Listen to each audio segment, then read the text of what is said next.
negative self-talk.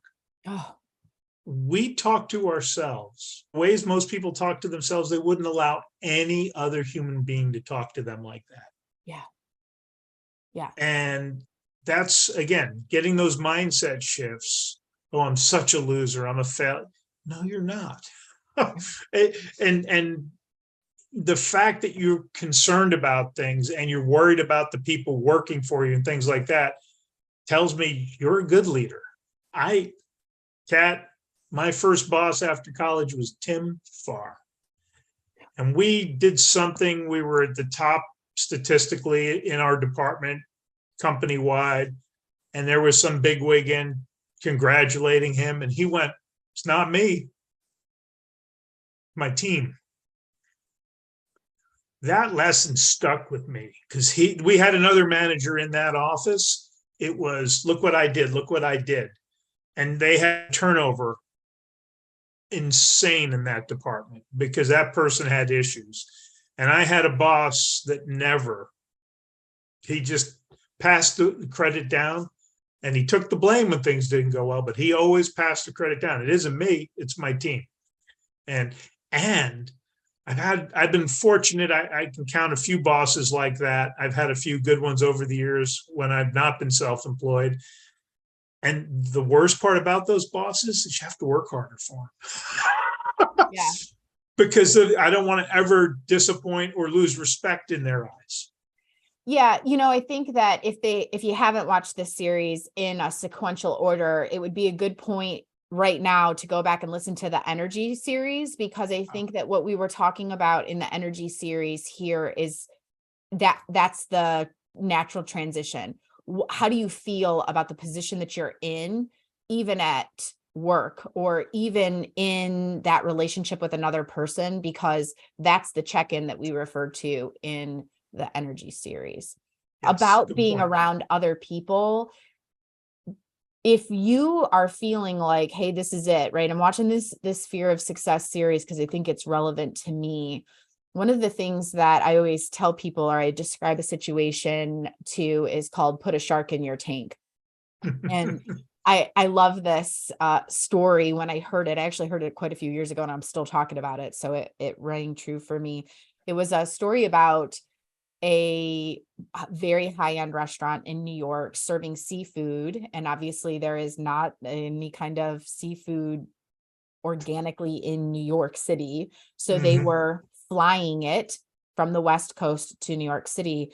And by the time it would get to New York City, the fish that was supposed to be in a live tank was dead. And no one could figure out why, in a matter of hours, all of the fish were going from the West Coast to New York City and would be dead that fast.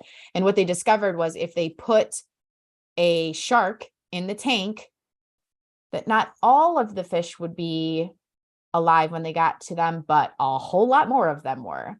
And it proved that they needed that fight or flight instinct to continue swimming. If they just Get put them them in to the move. yeah, if they just put them in a tank, they would, in essence, drown, right?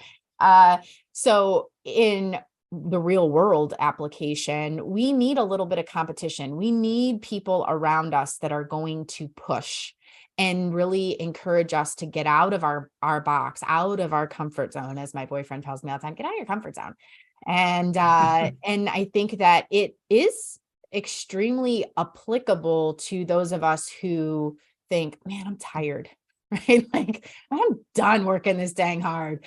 But we also know we want something bigger. And what are we willing to do to put a shark in our tank? It's true. And you made me think of a quote by Marianne Williamson. Our deepest fear is not that we are inadequate. Our deepest fear is that we are powerful beyond measure, and it is our light, not our darkness, that most frightens us. And that's the quote where everyone stops. And it goes on, though. We ask ourselves, who am I to be brilliant, courageous, talented, and fabulous? Actually, who are you not to be? You're a child of God. Playing small does not serve the world. There's nothing enlightened about shrinking so that other people will not feel insecure around you. We were born to make manifest the glory of God that's within us, and not just some of us, it's in everyone. And as we let our light shine, we unconsciously give other people permission to do the same. As we are liberated from our own fear, our presence automatically liberates others. Liberated they always from do our that own fear. first part, huh? Liberated from our own fear. Our own fear. And they always read that first little part about, but the whole quote is beautiful because it goes right to what we're talking about in this series, liberating ourselves from our fear. Well, what if? And you and I know what percentage of the things that people are afraid of actually happen. It's like a dot in a giant circle, but we put all our energy on the what if it goes even better than you thought. Yeah.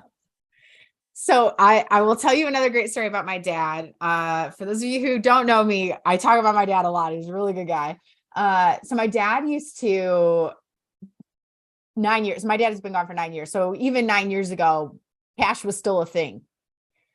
My dad would pay cash when we would all go out to dinner, and he would jingle the change in his pocket. So 9 years ago, I still had little people around my house, and he would ask my kids if they wanted to trade whatever they had in their hand. So we're talking tooth fairy money at this point in their lives. Or if they were allowed to pay the bill, maybe Papa still had other money in his pocket, if they wanted to trade.